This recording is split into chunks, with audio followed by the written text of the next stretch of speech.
When you buy a piece of clothing, you can try it on. When you buy a car, you can test drive it. When you buy a property, you have contingencies. In this video, we will discuss some of the contingencies involved when buying a home and how they help buyers to make informed purchase.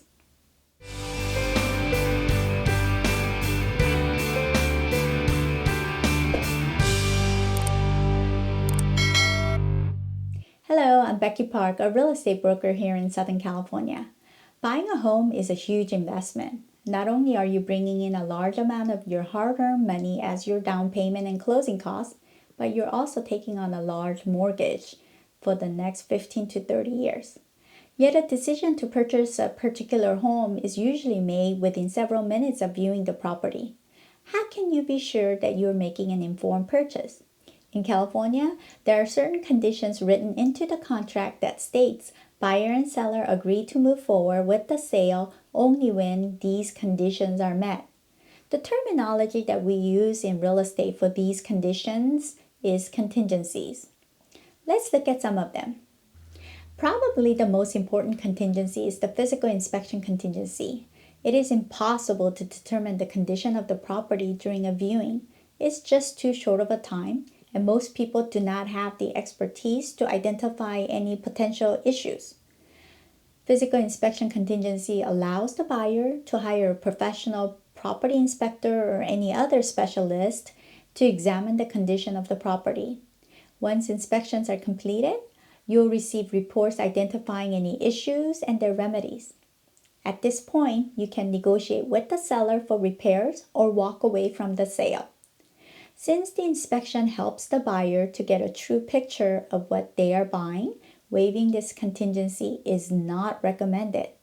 However, if you're already familiar with the condition of the home you're purchasing or are planning on a rebuild or do an extensive remodel, an inspection contingency may not be important to you.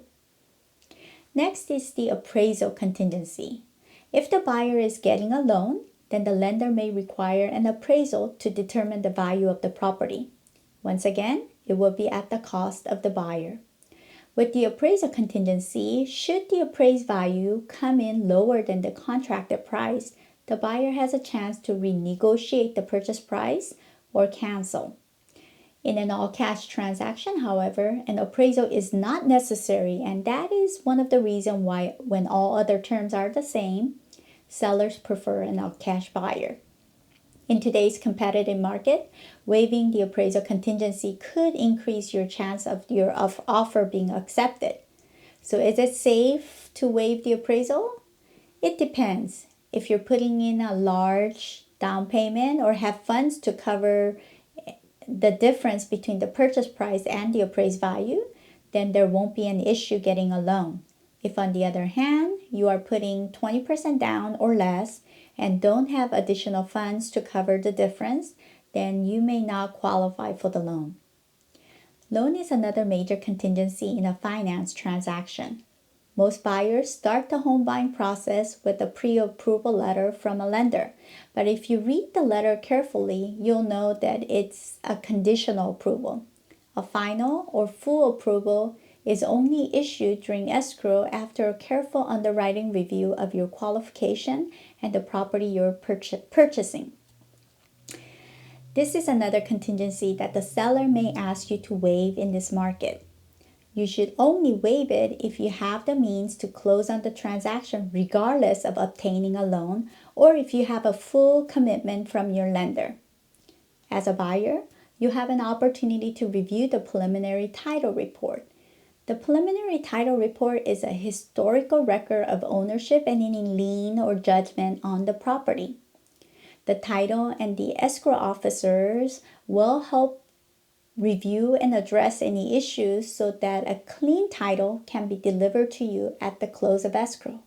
If there is a problem that cannot be resolved in a timely manner, the approval of preliminary title report contingency will allow you to cancel on the deal. If you are purchasing a home with homeowners association, there are HOA documents such as the CC&Rs, bylaws, financials, rules and regulation, and the meeting minutes that are provided to you during escrow.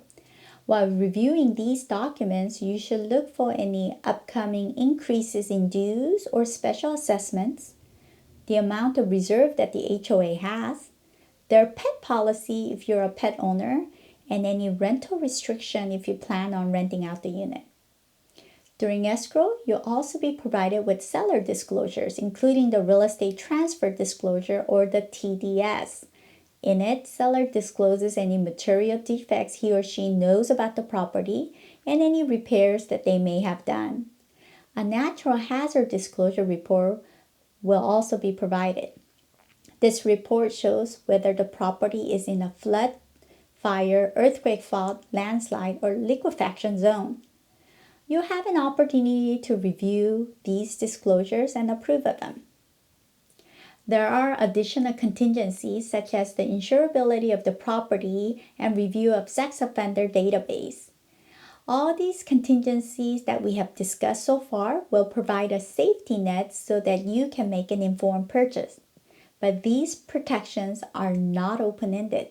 The buyer and seller have agreed in the contract to a contingency removal date for each of these contingencies. When you are satisfied with the conditions or contingencies, then you should remove them by signing a contingency removal form so that all parties, especially the seller, can prepare for closing and moving out. If contingencies are not removed in a timely manner, the seller may issue a notice to buyer to perform and cancel the transaction. Today we have covered contingencies. There can be many in a transaction and may get complicated, but with the help of an experienced professional, you can navigate smoothly through the buying process. Thank you so much for watching and see you again soon.